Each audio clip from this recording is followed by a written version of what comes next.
Hey, how's it going? I filmed a couple of videos from this location, and I'll probably be doing more. And I thought maybe I'd share some stuff in the background here because I like talking about games and what my favorite games are. And some of these are games that I haven't even opened yet, but I'll just go over what's on the shelf here and let me know what you think about it. So, starting over here, we've got Champions of Midgard and its expansions. My friend Chris told me about that game and told me to order it one Christmas when he was coming to visit, and we did. And it's a really fun little worker placement game, but also has fighting in it, and you're basically Vikings going on an adventure. Each Viking is represented. Each type of Viking is represented by a different die that has different attack values and defense values. It's just really fun, and I think that if you're looking for, I guess, an adventurous worker placement game, I can't think of any others other than Champion of Midgard, so I think you should pick that one up. Railroad Tycoon is one I got a long time ago. It was sort of a gift for when my nephews and nieces and niece were young. I thought it would be a good game for all of us to play, but at the time, only me and one nephew were really into games, and then the other nephew was sort of into games, so he was willing to play it. However, my niece wasn't that much into games, but she did like it, and I think she was too young at the time to do the calculations. And it's a bit like Monopoly, not really, in that most of it's done by spending paper money. And you go into debt, and you build a railroad network, and you hope to dig yourself out of debt. And that's basically the game, but it's fun. It's got a huge board. I'm not sure that this version isn't in print anymore. I think it's Railways of the World now, and there's different versions and different continents and that kind of stuff. But if you see Railways of the World, it's got a good game engine, and I like it. You should check it out. There's Diplomacy up here, and when I was 14, maybe 13, a lady at the street was having a garage sale, and I found a sealed copy of the original Diplomacy printed in the 1930s, and I had that for many, many years. I still got it somewhere, but it's like the box is basically almost destroyed, and not all the pieces are there, or maybe they are, but it's wooden pieces, and yeah. So it was a really old copy of the game, and I opened it when I was 13. We played it, and I think the last time I actually played it was in the 90s. Probably no later than 95, because you need to get 7 people together. You can do it with 5, but you really need 7 people, and they need to agree to play for many hours. And by about 95, we had lots of other things to do, like going out to bars, to parties, to other events and that kind of stuff. So gaming kind of fell by the wayside. So unfortunately, we haven't played Diplomacy since, and I'd really like to get a game in someday. Here are some James Clavell's board games, and really the only one I know anything about is Noble House. It was another game got in the 90s, and it's probably one of the best business games I've ever played. However, I haven't played the brass games, so maybe those are better. Maybe I'll let you know in a future date if I ever do a video on the brass Birmingham or brass whatever else. Anyway, I think that if you can, you pick up Noble House while it's still cheap. You'll notice Shogun. You'll probably have saw the show earlier this year, and Shogun was one of my favorite books when I was a teenager, and the miniseries was also one of my favorites. But Noble House, not many people have watched Noble House, and it's got Pierce Brosnan, and it's pretty great. Oh, it's got John Rhys Davies as well. And then Taipan is another one of his books, and I enjoy that one too. And the movie for that is only great if you've read the book, I think that when I show it to other people, I don't think they like it nearly as much as I do. But there's some pretty awesome shit in there. So then we go to Twilight Imperium, and that's 3rd edition. This is 4th edition. I think 4th edition is superior to 3rd edition, but there's no reason to get rid of my 3rd edition box. They're essentially the same, but there's some differences between them. So maybe there's going to be a time when I'll play 3rd edition instead of 4th edition. But I don't have any of the expansions for third edition, which makes it a lot better apparently, and makes it closer to fourth edition. Because the fourth edition is kind of like third edition with all the expansions in it. So I don't know if I'll ever go back to the third edition. Anyway, these are G.I. Joe comic books. I did a box opening recently. You'll probably see that video on the channel. They're basically compendiums. There's 4 compendiums in each one. They're the same compendiums in each one. Just one is Cobra, one is G.I. Joe. And it's just, 50 issues of the old Marvel G.I. Joe comics. This is G.I. Joe Mission Critical, which is still sealed. I haven't even opened it. I don't know how to play it. I just need to have time and people with an inclination to want to play this. But I will probably do a box opening soon, so pay attention to that, or look for that in the days coming up. I don't know whether it'll be a week or 2 weeks, but at some point I'll try to remember to open this. And then we have Dead of Winter, and I bought that because Shut Up and Sit Down did a great video on it, and I wish Shut Up and Sit Down was like it was in its heydays. They don't do as many videos as far as I can tell, and it's a little bit different style. Obviously, there's different people on it than from originally. Anyway, when I first got back into board games in like 2006, by about the time, it was about early 2010s, I found Shut Up and Sit Down, and it was what got me really excited to get different board games. So a lot of these board games on my shelf, you're not seeing the rest of it. It's 2 5x5 Kallaxes, and then there's another 5x5 Kallax over there. But these ones in the center are my favorites, so that's why I'm going over these ones. But anyway, so a lot of the games on here are influenced by Shut Up and Sit Down, having done a review of them and me deciding, based on what they said, how the game works. It convinced me to buy them. And so this is, for me, with reviews, I don't care about someone's opinion on whether they like the game or don't like the game, or why they like the game or don't like the game. I don't care about that. And the same thing with movies. I just care, what is it about, how does it work? And I'll decide for myself whether I'm interested in it. Anyway, so Tzolk'in, I think, is probably the least talked about best game there is, basically.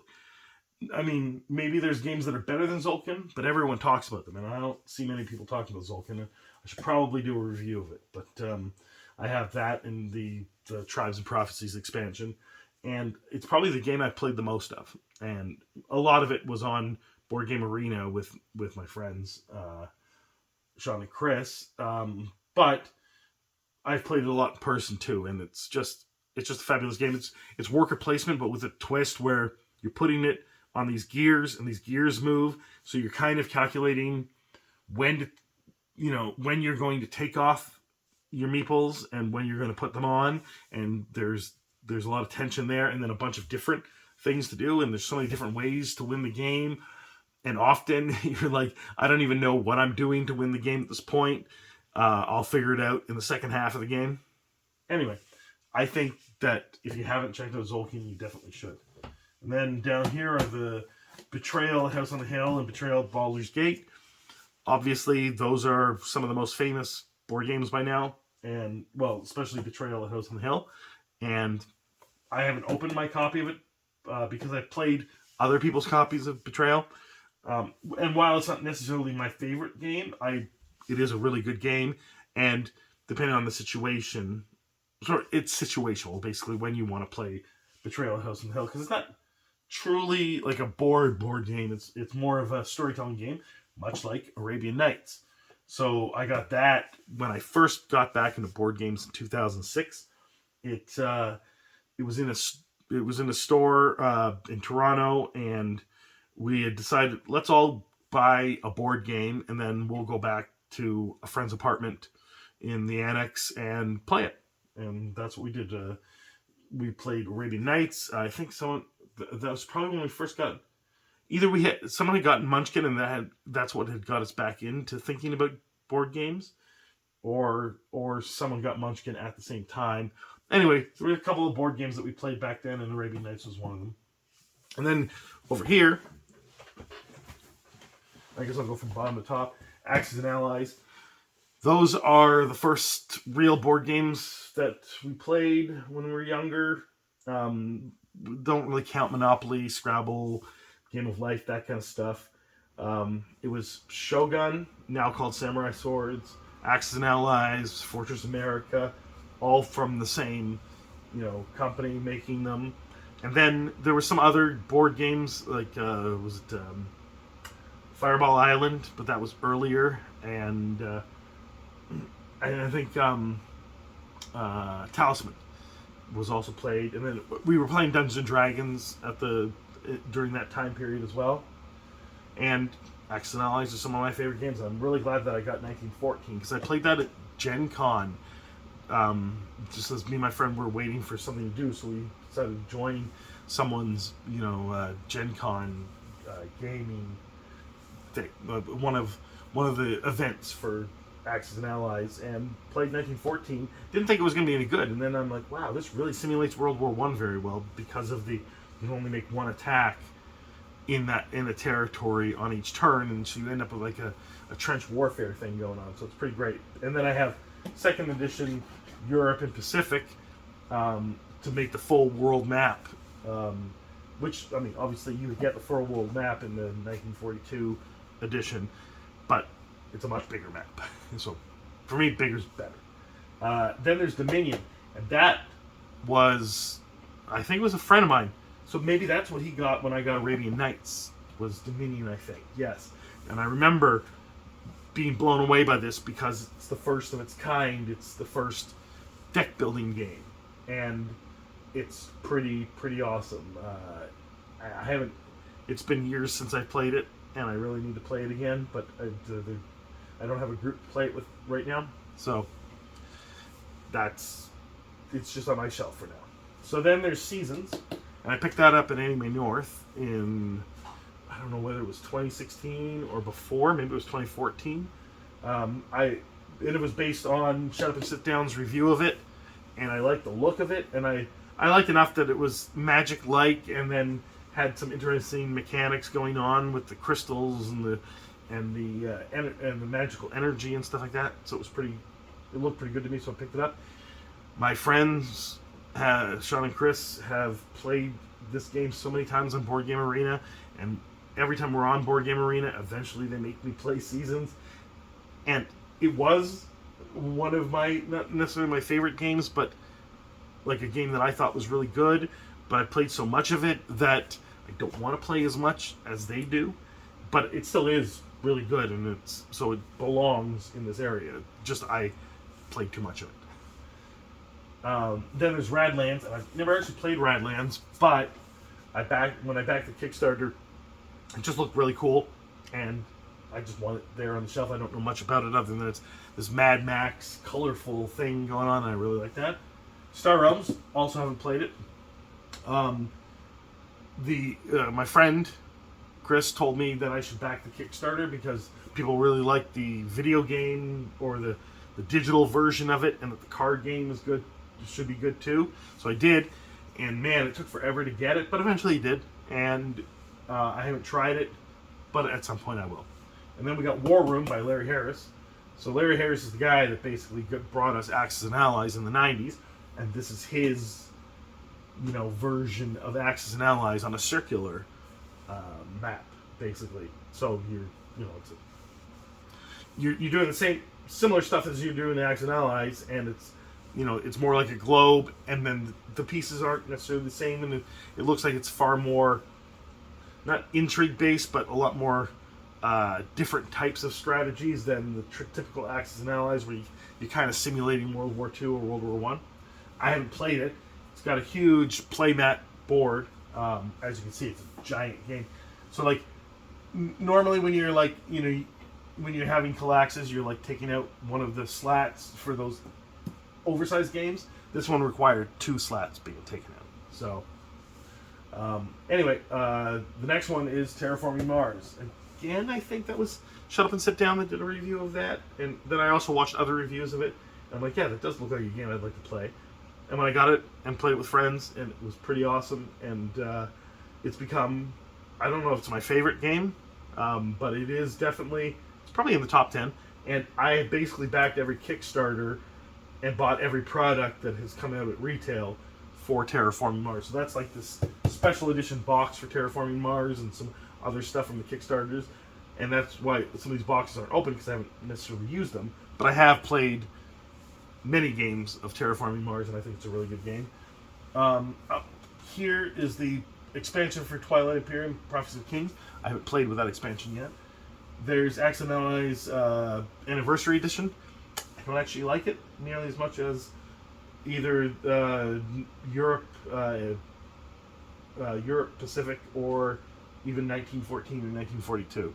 So, and I think it's a cheap, like, the product feels cheap, unfortunately. Then up there is I don't know if it's in the shot, but Starfleet Captains. It's a HeroClix product or a WizKids product that uses HeroClix as its game engine.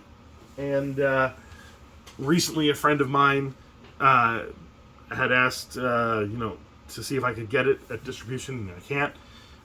It's over 15 years old, if not more. I think it was 2007 or something. Anyway, the point is, I bought that when it was sitting on shelves in almost every single game store that had carried HeroClix. They also got a couple of them to sell, and maybe they sold initially, but then they just sat on shelves, and so eventually I bought it. I don't even think I bought it on sale. I did probably pay normal retail price for it, but since then it's kind of disappeared. And maybe, I don't know if there's people talking about it now, which is why my friend mentioned it, or whether he was just looking for different Star Trek games on Board Game Geek. Both of us kind of like getting different Star Trek games, but I brought it when he came for Christmas one time, and and showed it to him, and we played other games, and I'm sure the other games that we played were better than Starfleet Captains, but we should have gotten around to that. One of our favorite things in the 90s was to play this one. I don't even remember what the game was called. It was on hex paper, and you moved Starfleet ships around in like the old series ships around, so not Next Generation, and you had to manage your energy outputs and inputs and shields and cloaking devices and that kind of stuff. And I think that this game probably is similar to that and probably manages it a lot better. In any case, that's what the background is, and maybe in the future it'll change. And it's just kind of, I wanted to outline and show some of my favorite games. And if you like any of these games, if you think there's any games I might like based on what you're seeing behind, let me know in the comments below. But thanks a lot.